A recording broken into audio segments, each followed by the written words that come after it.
All right, welcome to episode 5 of The Broadway Husbands Podcast. I'm Bret. And I'm Steven. And today we have our first guests ever on the podcast. We're so excited. It's a couple that I actually feel very close to.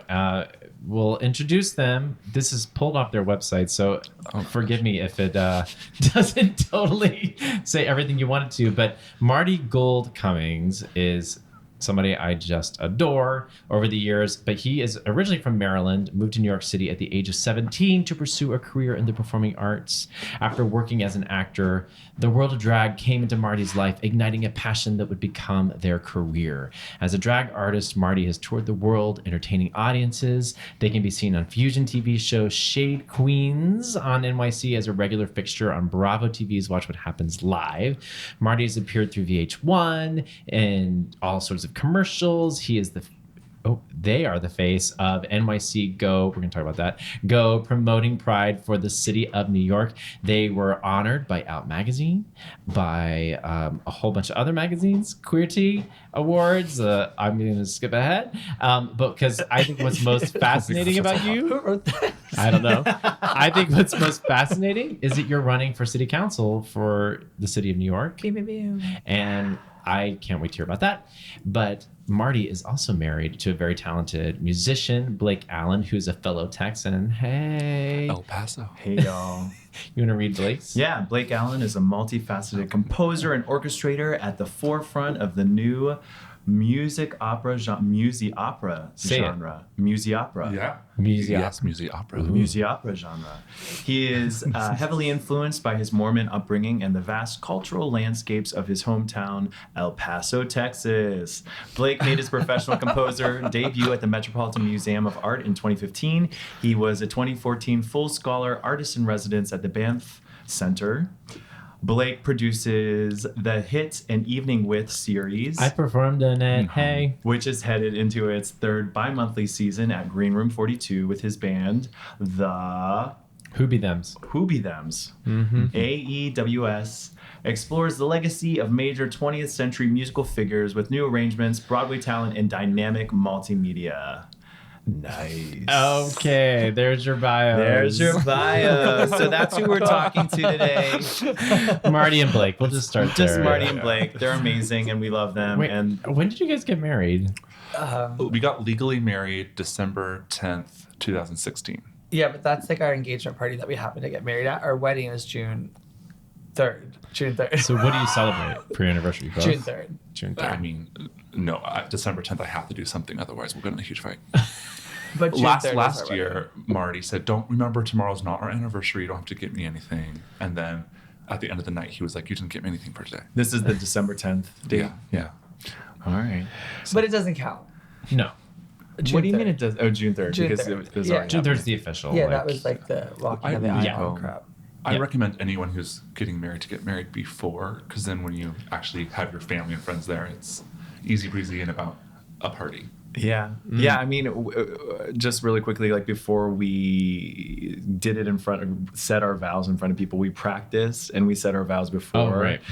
Yeah. And that was Rehearsal. the rehearsal before. And like, I like couldn't get through it. So I'm glad that we like rehearsed it really quick before. Yeah. So yeah. Yes. But enough about that. It's still nerve-wracking though. Oh, yeah. Oh, yeah. I mean, I was still emotional, but I was like able to actually speak when I wanted to speak and not just like cry and like get overwhelmed with cry? emotion.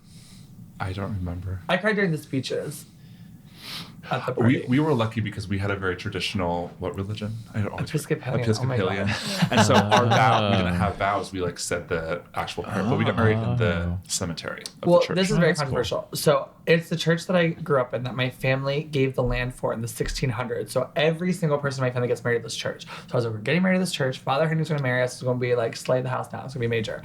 And we were the first gay wedding in this county where I'm from. So I was like, we're doing this at the church. And Blake, because he grew up Mormon, was like, I'm not doing this inside of a church. And I was like, we're doing it at the church. So then we compromised because outside they have like an altar with like seating that like is off of the graveyard, but it's like an outside altar, whatever. She was like, we'll do it outside. So the day before our wedding, it's like downpour raining. And I'm like, oh my gosh, we're going to have to do the wedding inside. But I was like, no big deal because we have a church. And Blake was like, no, we'll do it at your parents' house. And I was like, nope, there's a church right there. So he was like, we'll do it in the rec hall. I was like, I'm not getting married where they have the church coffee app. Like there's a in church, like right here. So it was a huge thing. So I was like, if it rains, like we will not get married. Like I don't know what to do. And then the sun came out. There's 2 double rainbows, and it worked. Aww. Yay. So we had it outside. gay. Yeah. But you're one of the only couples that we know that actually got married and met through a dating app. Well, Tell us about Grindr. Yeah, we met on Grindr. I mean, But I wasn't looking to date. I was looking solely to hook up. Can we talk about hooking up on here? Do kids listen to this? sure. Oh my gosh. yeah. For all the young people, sorry. I was looking just to hook up. Like my career was taking off, and I like made the decision. I was like, I am at a stage in my life where like, I'm not interested in Giving up more dating time. right now. Yeah, I was like, I'm busy. I'm a busy girl. And I was like, but when I can like hit it, I will. And then he wanted to date, and then Well, no, that's not happened. true. I got out of 2 horrendous breakups. Sorry, you're probably listening. And I was at a rehearsal and was bored, and so I downloaded the app, and Marty's the first person Wow. that hit me You up. had a very fully written profile for somebody who just downloaded it. But Well, it was a long but rehearsal. he You were very stood bored me. in the Yeah. rehearsal. Well, he stood me up, and then he like reached out to me a couple months later, Thanks, Chris Kelton. and then I stood him up because I am like petty like that. I was like, I'm like whatever. And then like we were chatting for like days on end, and then I finally was like, who is this? Because it was like 3 weeks. It wasn't 3 weeks. It was But I didn't know. a month. It wasn't 3. It was like 3 days. But I like didn't know who I was talking to because I deleted the number, obviously, because he stood me up. Then I stood him up after finding out who it was. But then then we went on a date. Yeah. You fully went on the date to just shut me up. And you like showed Well, up. 'cause you were so you had annoying. makeup stains and like your I hair didn't wasn't shower for my done. gig Your the night shirt- before. And your friends were there. It was at Cave. Your friends No, were none of my friends were there. That's a lie. Shane and Miranda were there. Oh, they were getting coffee. They live nearby. What? Wait. So when was the first time you saw Marty in drag? In person, because I didn't know Marty. I had never seen Marty perform before we went on dates. So did you know Marty was a like well-known drag performer? What? And so when Marty was, I really only knew Paige Turner. Oh, I mean, Shade. no, I love her. queen. No, that's just no. I I know, love her. I love her and like too. in like the RuPaul girls, but like didn't really go to the drag scene. But I figured out Marty was a drag performer when we were talking, and then Marty was like, I have an event tonight. Should I go dressed up in a dress or as a boy? And I was like, and so I did some research. I was like, oh, this person's a drag queen. I was just like, you just do whatever you want. If you have a gig afterwards, why not just put on a face and wear a board? Anyway. So, but I did not know the magnitude of their scope until we were dating. Nice. I love that. Yeah. Steven, you wanted to ask this The question. magnitude of. Well, yeah. So I think I also wanted to know who was the first person that said "I love you," Me. and how long into your relationship when did that take place, and how did it I don't know. Well, we didn't have sex for a month. work? Well, we did. Wow. And Well, we were Wow. following the Millionaire Matchmaker, and she says no sex before monogamy. And I had never tried that before, and so I was like, I'm going to try it in this relationship. And Wow. so, yeah. So we didn't have. Did you talk about that? What you just said? Yeah. Before. Yeah, Okay. yeah, yeah. We like did other stuff, but like we, we did a little hacking. even then it was still like, our first date was the coffee, our second date was watching Fatal Attraction. Fatal Attraction, and our third date was watching the new X-Files, which we only watched one episode. Oh, it was terrible. Oh my and, god. And then so it was our fourth date that we did something. Yeah, but yeah, but we didn't have sex for like a month. But then, I don't know when we said I love you. I remember when we said it, we were like, he came over to my apartment and I was like really nervous because I was like, I'm going to say it. Like I planned on saying it. And then I was like really nervous. And then and then he was like, oh, me too, or whatever. Or I probably said duh No. to keep things consistent. Yeah. Well, we have this thing at our wedding. We always used to tell people to explain our dynamic that This shows how old we are too, Yeah, because yeah, it yeah. kind Old. of dates kinda us. dates When us. I say it out loud, I'm like, But we would always say like I'm like the Discovery Channel to his MTV. or VH1. Aw. At the It's time, it was kinda- VH1. Yeah, it was like before social media. Like That's so sweet though. Wait, how long have you guys been married? We've 8 been years. 8 years. Married But you've been like together like 12 Yeah, years. slight.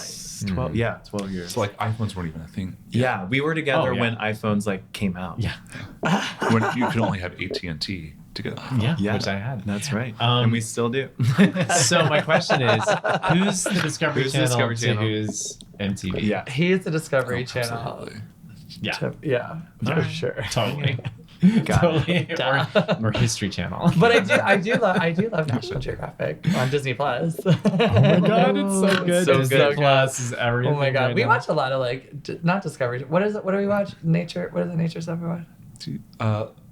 Anything with Sir David Attenborough. Yeah, No, the sure, Animal like the Planet. Planet Earth. Animal Planet. Oh, yeah, stuff. Planet Not Earth. Animal Planet. Planet Earth. Our, Yeah. Planet Earth, that's whatever, the white lab that we have, Woodrow, is obsessed with whales. He loves whales. I love whales. So we love we our watch- both of our yeah. favorite So we animals are watch a lot of orcas. whale Yeah. documentaries because our dog just like sits there and watches the TV. Oh, There's a really good whale documentary about the blue whales Oh, I didn't know on that. What is Disney that? Plus, National Geographic. Ooh. It's so good. We're that watching sounds it. good because It's most so of the things that I watch on whales are about killer whales and captivity and It's just depressing. good things. Oh, really yeah. upsetting things. Yeah. Well, you know I love orcas. It's my favorite Yeah. animal. And we've talked about Yeah, that yeah, before. yeah. Orcas and pigs, my favorite. Oh my god. Aww, Okay, so we yay. want you guys to help us with our next segment. Yes. We call this segment Spotlight on Love.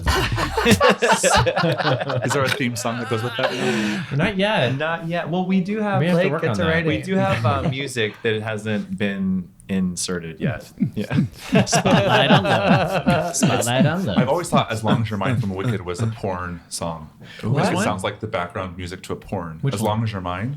Oh, totally. Boom, boom, boom, boom, boom. Oh my god, wait, you're in Wicked now. I am. Oh my god, congrats. That's so exciting. Thank you. Have you started it? Yeah. Oh, And he's been We love- singing these really high vocal lines around the house. Don't they have lately. like high C's and D's in there? The guys have to sing high B for the voice. good. Oh my Wait, is Eddie still on that show? He was in it Who? for Eddie, what's his Eddie- name? Yeah, no, he's not there anymore. Okay, because he was in it for like a long Yeah. time. He's like the sweetest guy too. love He's so Eddie. nice. Yeah. Okay. Sorry. Spotlight on love. Spotlight on Love. So what we do is Oh, yeah. one of our Instagram followers, his name is Felix, wrote in, and he wants to know the important factors of maintaining a long-term relationship, like how to maintain the attraction. He wrote, so this is not me, this is him. Are these suggestions on how to maintain it? He wants us to give him advice on this. Oh, and give him advice. I think it might not be the good-looking face or sexual attraction. Maybe it's what's in the guy's mind or his passion or dreams or manners. Am I overthinking? So who wants to go first? No, I mean, we have very different opinions about Oh, this. I'm gonna hear. How, Do we? Yeah. So, you get attracted to someone off the bat, and then, the sex is good and all these things, but over time, that fades, just like every natural relationship. So you have to have a very firm grounding of friendship and intelligence and like being able to talk. Is that there's Yeah. a base, if you think of a triangle. Oh, Passion's on top, passion. friendships on the Oh. side, and then like conversation is on the other side. So like if I've the never passion, heard you say this in my It's life. not easy for me to talk about this. About Anyway, a triangle of passion and friendship. and commitment. Oh, the other one's it's friendship and commitment. Friendship, and the commitment, passion. and passion on top. Because if the passion will fade, if you don't have the other two, the passion will slide off into the relationship. Ooh. But do you think that without your Marty's a initial skeptic. attraction, Marty is- like I mean, yeah. it would have never? Do you know what I mean? Oh, Like, of course. Yeah. And that's how come, like, I think lots of relationships end is because you can be passionate all you want, but if you right. have nothing to talk Right, about right. or nothing to do, Totally. or like, I just want to watch Netflix and eat nachos. So. don't Marty we wants to- all? yeah. But we need to stop eating nachos. Like, I've passionately gained a lot of weight since getting married. So, The cheese is at the top. Oh my gosh. I'm like, oh tortilla my chips god. at the I'm like, bottom. okay, so we got into our 30s and got married, and boom, she gained weight. So, what do you think the factors are of maintaining a long-term relationship? To always do what I say and don't question anything I do. No, I think it's like I don't know. I think communication is important and alone time to like do stuff with your own friends also, so you can come back. Like you have to like miss each other a little bit, I think. And not going to bed angry. That's like so cliche. But it's true. So true. We have this thing about our biz that says, always. Oh, always kiss me goodnight. Something like that. I got It's in like- P-Town. Yeah, always kiss me goodnight, or basically Richard Sherman, kiss goodnight. And there are times, we're being a little tiff, and I'm like, well, we have to kiss each other goodnight. He goes, I do not want to. And they say I do not want to, and then I force it. Like, no, I have to kiss you goodnight because it says kiss you goodnight. And then we wake up and it's always good. I feel like I've become like I feel like, I don't know. I feel like my whole life I always thought I was like rom-com existent. Yeah, like rom-com's like a ruin, like whatever. But like I feel like I'm like such like a cynic. Like is that like weird? Like I'm just like. But that's the thing about you, Marty. I'm so is, like, moody. You're on the surface, but you aren't underneath. Like, I'm so I know moody, you well I enough to think. know like what real is going on. Yeah. But on the surface, I think it's just like your comedy or something. Yeah, maybe. I think I'm so moody. Like I'm like, oh, I don't want to fucking kiss you right now. Like I'm mad. Like but it is important. Like it does help. Like I do feel better. Like You're definitely Piglet. yeah. Oh yeah. It's a whole story. Let's not like that. But I mean, yes. But anyway. Are you Piggy? Oh my God. Oh my gosh. Well, I don't know how I would answer that. I mean, yes, There's so many aspects to it, right? I think that like maintaining, you have to have attraction in order to Yeah, maintain of a course, long-term absolutely. relationship. And you have to actually like the person. what was it that our too. friend the other night, Sean? Oh yeah, that's so important. Sean said at dinner. You got to have a tingle in the dingle. Yeah. Oh my gosh. Yeah. So I guess like when we started, the tingle was large, huge. Oh. It Work. Yeah, anyways, so so that always helps because it just keeps on going, and and then all of the other stuff is then built on top of that. I'm terrible at these questions. No, that was a great answer. You know what I mean? Because and we like each other, It's and kinda true. we also were friends and talked for like a good 6 months before we did anything as well. And I think it helped too, like having I think the program, like we were both program people. Oh, yeah. So that was helpful, like having some sort of spiritual, like, because I know with your religious background, and then you have some religious stuff in your family too, right? Yeah. Maybe not as Well, Not as much. family is such a huge important thing to me, and so I had to, I met Marty's wonderfully insane family, and I grew to love them so much. I probably see Maggie more than He sees my parents more than I do. yeah, and so it's and my parents live so far away in Arizona, so I don't get to see them that much. So it's very important to me to be able to have family close by. yeah. And so if I didn't like Marty's family, I probably would not have stayed in that relationship. well, family is important. Yeah. All right, so good luck, Felix. All right. I feel like I it'll be hope great. that was sort of helpful. All right, if you want relationship and dating advice from our completely unqualified selves, send us a DM on Instagram at Broadway Husbands or email us on BroadwayHusbands.com, and we may choose your question on the next episode. Also, to guarantee that you receive our advice, consider becoming a patron on Patreon, and you can join us on live on a podcast to ask your question. Check out this plus an array of other benefits at patreon.com/BroadwayHusbands for more details. Nice. Now, I want to just take a moment and plug Marty running for city council. Woo! Yeah, I kind of I like answering questions. I feel like Dr. Ruth or something. I know it's really fun. It is really fun. We really like it too. That's why we're doing we it, can't wait to once this goes live, what people Like, are yeah, going to send That's us. like fine. Like, I'm like, It's like Delilah about it. radio. Oh my god. Delilah, Sunny. She's wild. love someone tonight. Have you been on Delilah or met her? No, but I like to Google her frequently. Really? Oh yes, I'm obsessed with. Oh my god, I'm obsessed with her. She has like 200 kids, and she's like, I think she's a little homophobic though. Yeah, I think I heard that. I think she's a little homophobic. I heard that.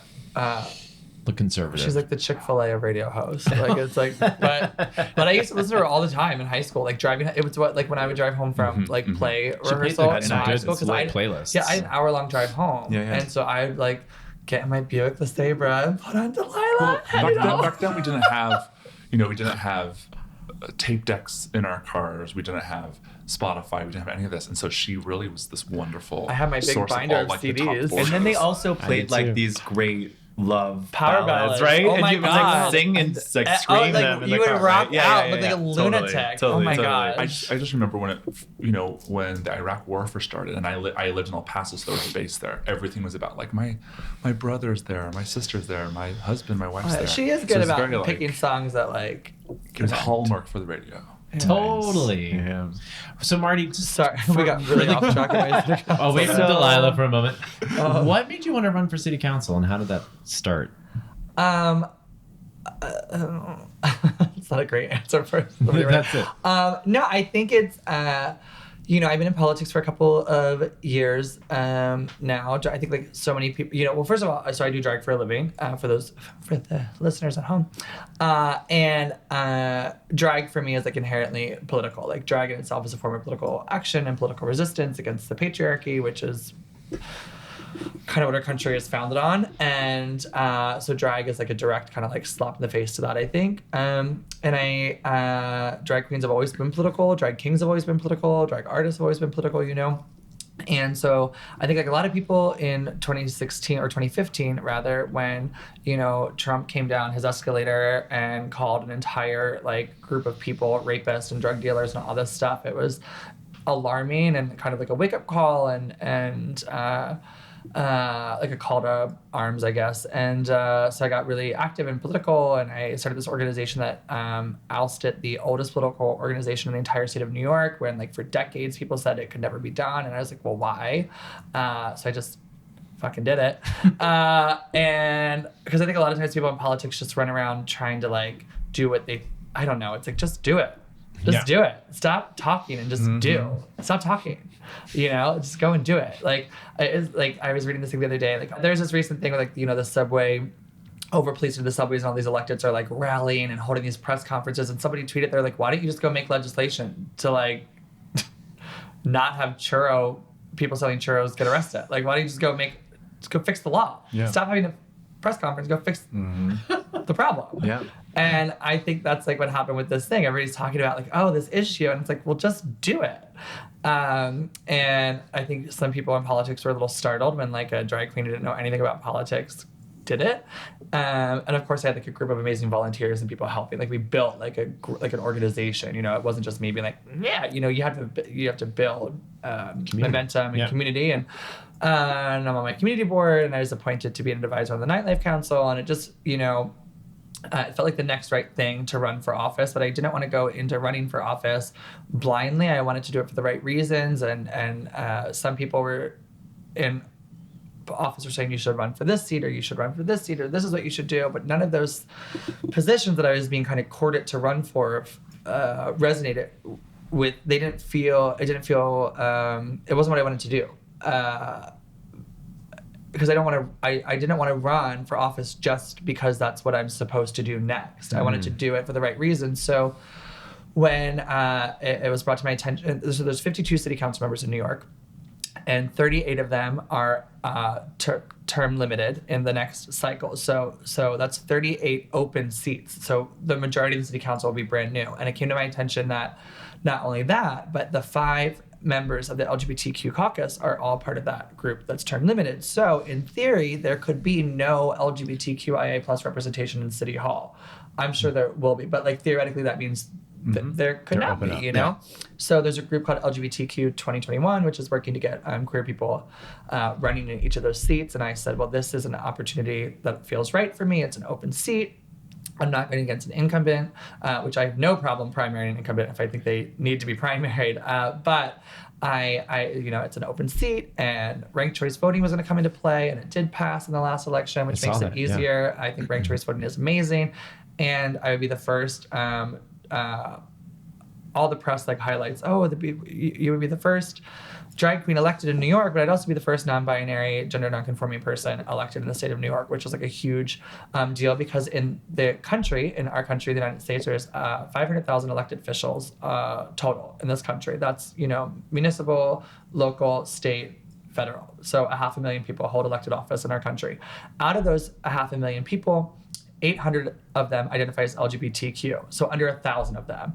And out of those, I think it's only like maybe 20 of them identify as trans, and only 8 of them identify as non-binary or gender non-conforming. Wow. So that's, I think it's great that we have 800 people in office. I think we need to have like 10,000 or more because there's 500,000 people. But to have only 8 representing non-binary people, we need queer people in office that aren't just like cookie cutter gays. Like, no shade to certain people running for president, but we need to be representative of the whole community, you know, and I hope to be that voice in my district. We do too. So where can people join you on this front? When does this air? Probably right before Christmas. Oh, never mind. So that event will already have happened. But you can go to martifrommanhattan.com and sign up for our email list or sign up to volunteer. When you type in like your email to sign up, or we send you like a little survey that says like, would you like to host a fundraiser or volunteer, or do like, what's your level of involvement that you'd like to be? What are issues that, you know, it's like a whole survey. So you can like, because we know a lot of people don't have money that they can give. And so how can they volunteer or be involved in that way? And if you have a busy work schedule and you're not able to volunteer, what are social media things you can do? Or what are things you can do from home, you know? Great. We want this to be a very inclusive campaign for everybody. So you can go to martifrommanhattan.com. And if you're a New York City resident and you contribute, the city does a matching funds program 8-to-1. So $1 is $9, $100 is $900. So if you donate, that's a really big help for candidates like me who don't have past campaigns to rely on. And it's totally grassroots, and it's going to be knocking on every single door in the district. And we need all the help we can get. We have an amazing team of volunteers now, but all are welcome. Yay, Marty! Yay! What did you think, Blake? Yeah, when that was my question too. You go ahead, Steven. Yeah, what did you think when he decided to run for office? And, you know, I'm sure you were supportive, but what were your thoughts and what were your fears? I'm very, very proud of Marty and all that Marty does and the change that Marty has done. And Marty is very qualified. Because I know when Marty first announced, people were like, well, is Marty qualified? Well, yes, because he turned over Tammany Hall. He started the Helsinki Democrats. He was on the front page of New York Times, front page of London Times. It was the back page of the front page, but that's good. Still the Times. I don't remember that's just technical. Don't worry about that. You know, they really are qualified and have done a lot for the community already. And then we moved uptown, and instantly Marty was going to the community board. How can I help? And we just raked leaves and planted seeds in the community garden. We spend a lot of our time helping the community and trying to do all these things. So of course I'm supportive, but I'm also kind of terrified about we've already seen people being vicious, because people are just inherently well, the internet's competitive. But it's also like people. No, the people I'm running against are great. No. But they've been wonderful. It's social media. The commenters. People are internet. Yeah. People have already started doing lies and trying to defamate Slander Marty's character and defamate Marty's best. And we as a society since 2011 or 2010 have grown. We have learned to not use certain words. We have learned to not do certain things, and so people are going back to things that we have maybe done or said in the past when we were different people. Right. I don't think it's necessarily being different people. I think, I'm not shying away from anything that I've done in my life. I've been a drag queen for many, many years. And the style of humor that I used in drag for a long time at the beginning of my career was kind of irreverent humor. And I look at it as I look to the guidance of comedians like Sarah Silverman and Chelsea Handler and Amy Schumer, who for a long time said jokes that you look back at and you're like, oh my God, that is so wildly offensive. How would you do that? But isn't that why it was so funny, though? But that's why it was so funny. And you look back at Joan Rivers' comedy and you're like, oh my God, none of that would go over today, in today's climate, But she's one of the greatest comedians of all time. But none of that would go over. Or George Carlin, or and Don Rickles.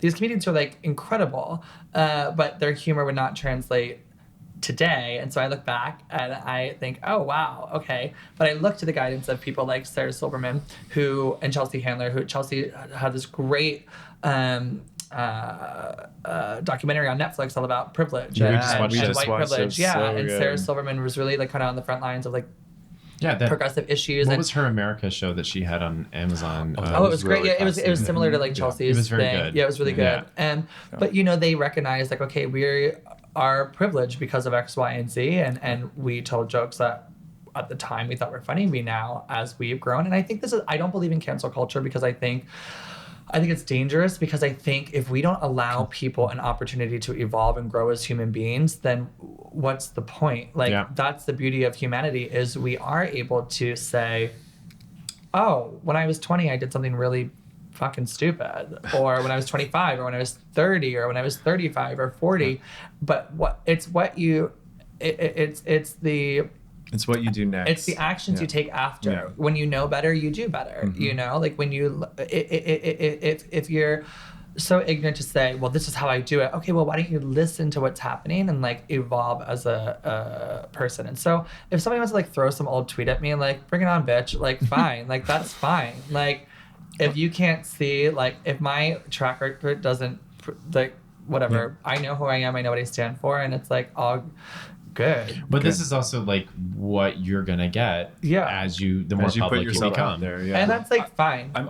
Right, and I'm all and I know that everything's fine, but what dirt are they going to bring up on people that are in our lives and spread it just to like Oh my God! Nobody cares that much about. Right, but you say that now, but they also do because, for lack of a better term, you're kind of a celebrity in the LGBTQ society, and so I've made mistakes. My friends have made mistakes. My family has made mistakes. So it's like, I think people can see through that. No voter is gonna. People can see through that. But it's also about like. I'm not stressed.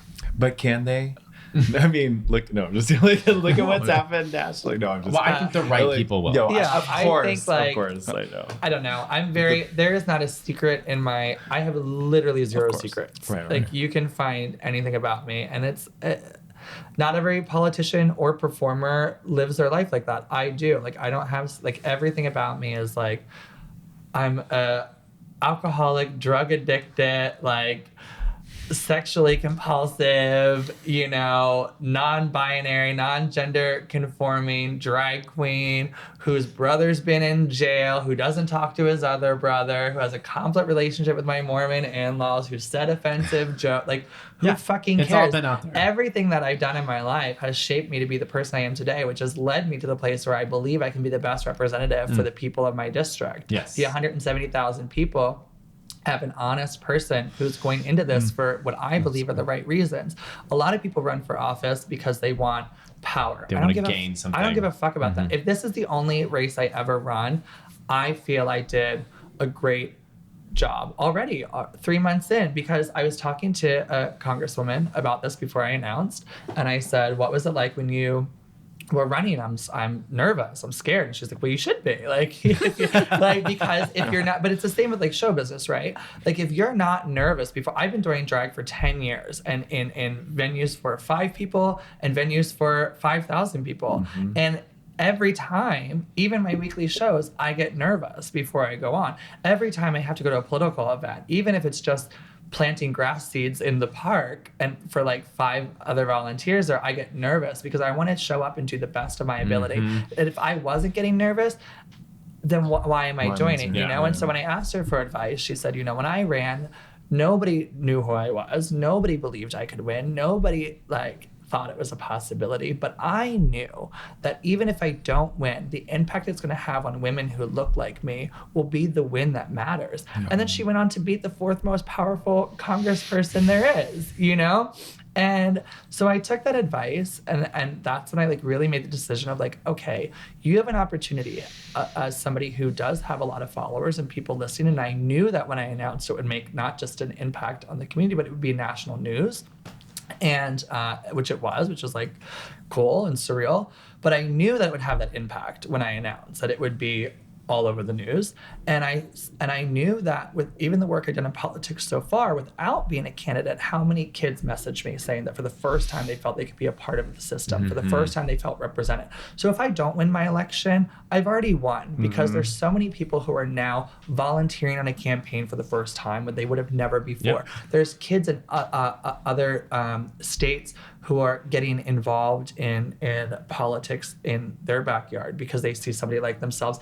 And there's drag queens who are messaging me saying, oh, I'm going to run where I'm from or get involved because I didn't know we were allowed to. Who said you're not allowed to? Yeah, Right. Everybody should be welcome to the political process. Wow, that's what's so amazing about what you're doing as your friend to watch, is that you're the forefront of an evolution of what it means to be a drag queen, what it means. So I really want to dig into this, what it means to be non-binary, what it means to be a non-binary American, because I think the culture of America is just sort of like, what is this? And I know for us, like, I'm turned 40 this year. This didn't exist when I was a kid. I mean, even like, Blake, has been like saying he a lot in this interview, but that's because when you look at, whenever somebody goes through any kind of transition, whether you're transgendered or non-binary or gender non-conforming or even just coming out as gay or lesbian, right, or bisexual, you are not just coming out. Everybody in your world is coming out with you because it's new for everybody around you, right? So some people get very like defensive about pronouns, and that's their prerogative, and I respect that because like it's a very personal thing. For me, it's like for 10 years the media has known me as this gender pronoun when I'm out of drag and this gender pronoun when I am in drag. And now for me it's like, okay, well, this is who I am all of the time, and this is how I feel. And I remember I just did an interview the other day where I was talking about, what was that interview? I can't remember. But I was doing this interview the other day. It was a panel at the new school. And we were talking about gender, and the young kids are like, so I'm like only 32, but I'm like, oh my God, these fucking kids are so with it. Like, oh my God. But, we were doing a panel and I was talking about this and how when I was a kid, like when I was 6 years old, I remember I was like maybe 5 or 6 years old and I was in the kitchen with my mom. And I remember looking at her, like Maggie is wild. But I remember like looking up at my mom in the kitchen and saying, oh, I think I'm in the wrong body. And she was like, what? And I remember her reaction just so like, what are you what? And I know, a lot of parents have their kids who are kids transitioning. And I think every parent and child goes through the process that they're supposed to go through. I know that for me, I thought that because I felt different. I did girl things. I only played with girl toys. I only wanted to wear the girls' clothes, And so, I then came out as gay, and I very much felt like, oh, okay, what I am as a gay man, I get, okay. And so I came out in high school and whatever, and I very much like went on that trajectory because I felt that's what I'm supposed to be. That's what I am, I guess. But I still felt there was something that's unnamed about me that I didn't quite connect with, something that there was like a disconnect even with that.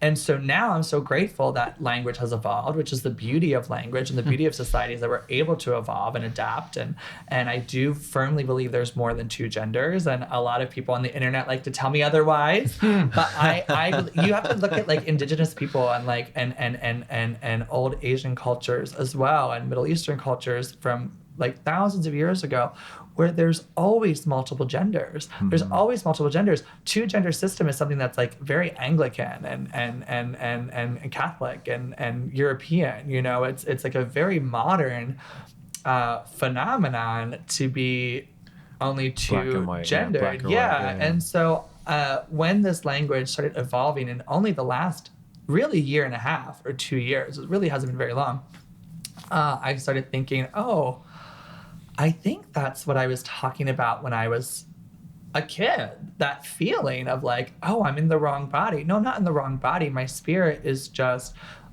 this body is just an apartment that carries my soul around until I go on to whatever is next. I love that. And my spirit and my soul doesn't identify with any specific gender.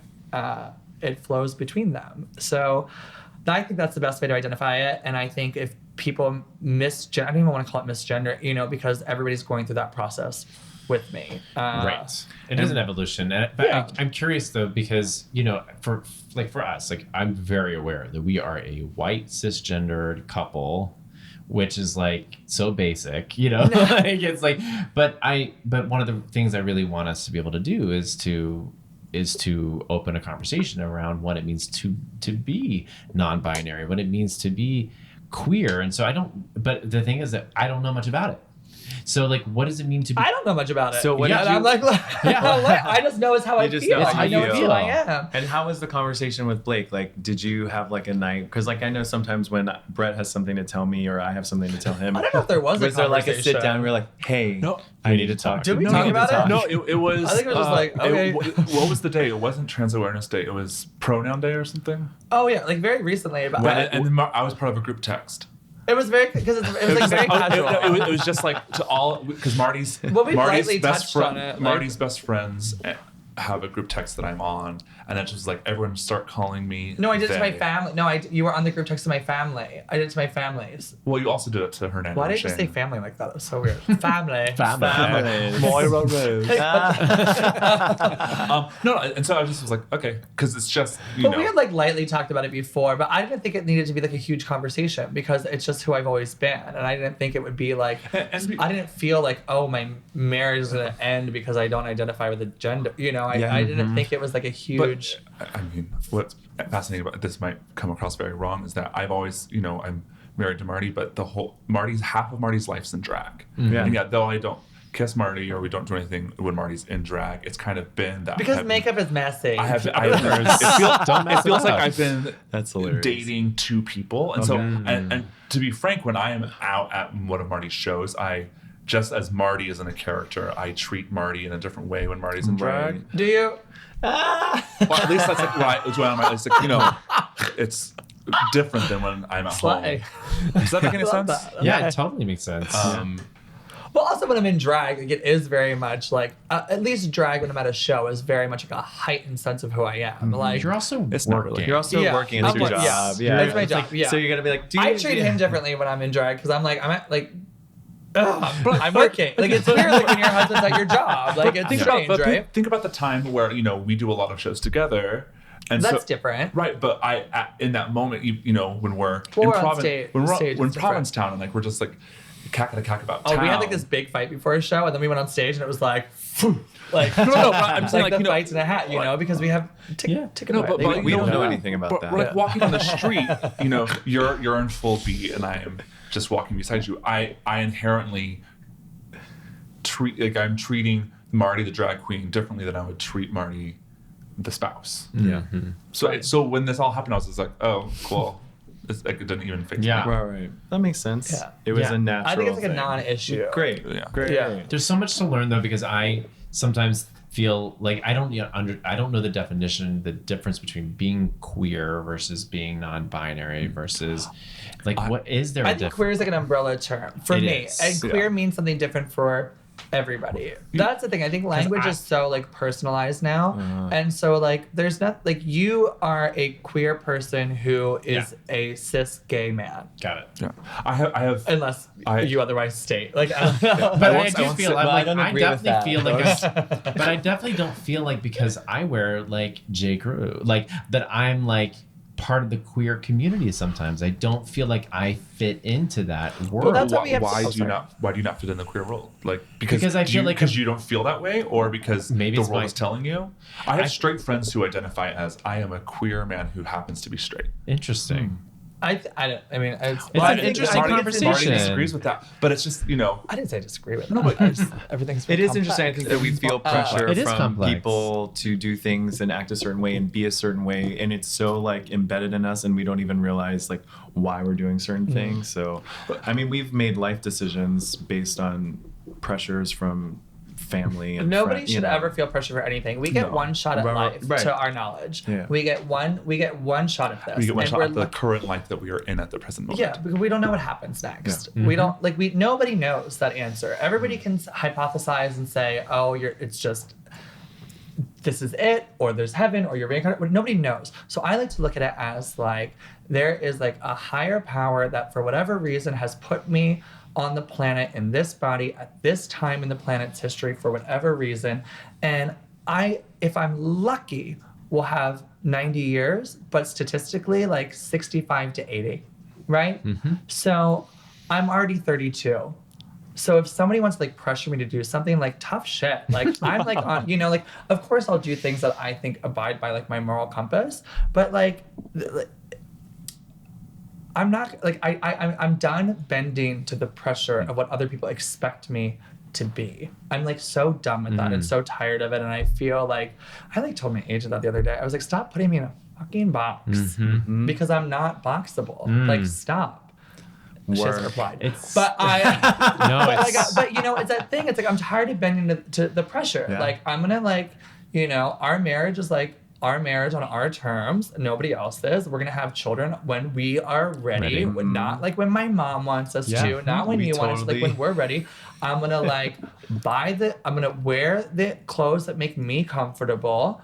And I think it's like, I don't know. I think we're given one shot at life, and I think it's important to live it to the best of your ability. And while living like your authentic truth, you also know that your authentic truth will change over time because you as a human being will change. Your cells will change. You will change as a person as you learn new things. You should never stop learning. And I also think like the way to learn and to grow as a human being is to be of service to other people. And that's another reason I'm running for office, because I believe, and this is like a whole thing within our campaign, like to be of ultimate service to other human beings. Because if you're not being of service to other human beings or to the planet or to animals that are around you, then you are wasting your opportunity at life, because the great gifts of life come when you're of service to other people. And the great gifts are not, it's not money. Yes, I do like money. I like to buy nice things. I love having money. I stress about money all the time because we don't have it.